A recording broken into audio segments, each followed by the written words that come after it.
أنا واحد من أبناء المنطقة هنا من شاطئ الراحة عين سبع. البارح مع تقريبا ما بين 2 ونص 3 تاع الصباح خرج جنحات واحد الباخرة هنايا. أكوس كان شوية البحر شوية قاصح. ما عرفناش واش الربان نعاس او الدهن نعاس او كان عندهم شي عطب في على مستوى المحرك. هذا الشيء اللي خلى الباخره تجنح هنايا. والحمد لله هذو من البواخر اللي عندهم اللي كيقدروا ينافيغيو في بلايص زعما فيهم بروفوندور صغير، يعني فحال الودان فحال البلايص.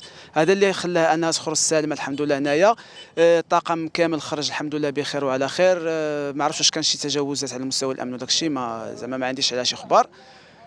اللي نقدر نقول لك هو ان حفظهم الله، حيت خرجوا هنايا وما كانش قدامهم شي فاليز او تقلبوا لداخل ولا شي حاجه. الحمد لله الستاف كامل خرج بخير، وكاينه بوسيبيليتي ان الباطو يرجع للبحر.